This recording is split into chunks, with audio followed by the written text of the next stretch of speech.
from George's Cakes, and today I am showing you how to make my chocolate ruffles, which I use to decorate most of my cakes. They make the cakes look really fancy and people think that I have to get some crazy molds for it or do something really crazy with chocolate, but trust me, it's really not that hard. All you need is a baking tray. You want some sort of palette knife to spread the chocolate flat. I've got quite a large palette knife just because I find it easier to spread the chocolate with. You also need a wallpaper scraper.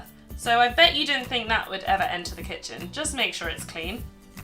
Need some chocolate chips, and I've got some hot water here and a heat-proof container and a metal bowl. So the first thing we need to do is melt the chocolate. Now you can do it in the microwave. I don't trust the microwave that much. I think it burns really easily. So I just simply get some boiling water and I put it straight into a bowl. And then I've got my chocolate chips here. It's better in chips rather than larger chunks because it melts quicker. I'm just going to put them into a mug that's obviously heat proof. And you need about a handful. If you want to make more ruffles, use more chocolate. Less ruffles, use less chocolate. Genius. So I'm going to put that into the hot water and literally leave it until it starts to melt and give it a couple of stirs just to melt through. And the reason why I do this is because chocolate's really easy to burn. You really have to take care with melting chocolate. And because it's such a small amount, I find this the most efficient way. All melted really nicely. And once it's all smooth, it's ready to put onto the tray. So you want a baking tray, but then flip it so the bottom is face up.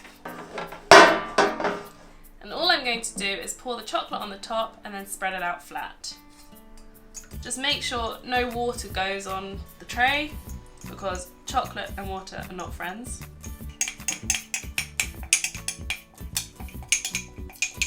I'm using a dark chocolate couverture, which basically means that it's got a really high percentage of cocoa in and it's really good quality. And all I'm going to do is spread that out flat, and you want it as thin as you can. You'll probably see why it's easier with a larger palette knife. And the more even it is, the easier it will be to create the ruffles. So as you can see, the chocolate's nice and flat, and that's going to go and chill in the fridge for about 5 minutes until the chocolate has frosted over with a layer of coldness.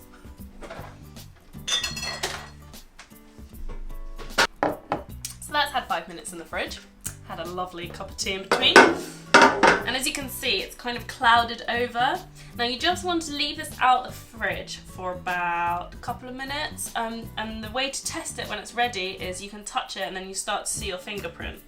Can't really describe it more than that. You just have to get it soft enough to start ruffling, but not still cold enough so it shatters basically. So it's a bit of a waiting game now.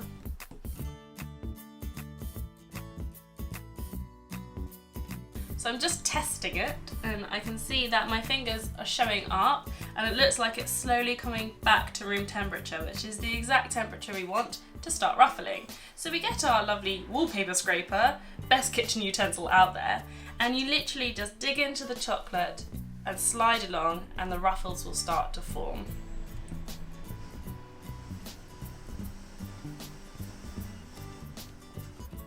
There you go, and I'm going to put that straight onto another tray that I've lined with baking paper just so it doesn't stick. And repeat it until all the chocolate is used up.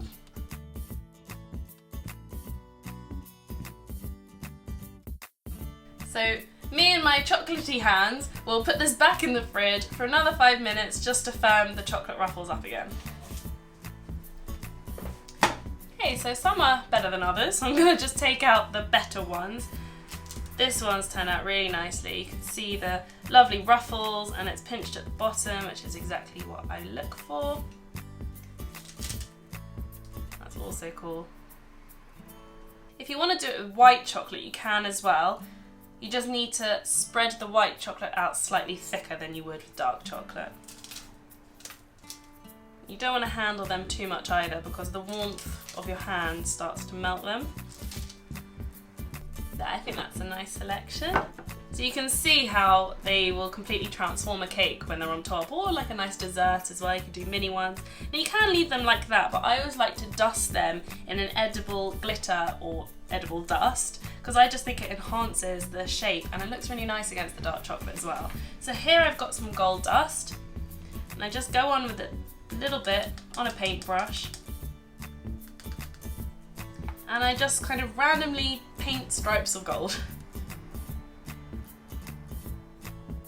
Try and do some shading, get my artistic flow going. And you can also use edible paint. And I found a new love for bright red paint on dark chocolate. I just think the contrast is amazing and you don't usually see it. With paint, I just paint stripes onto it.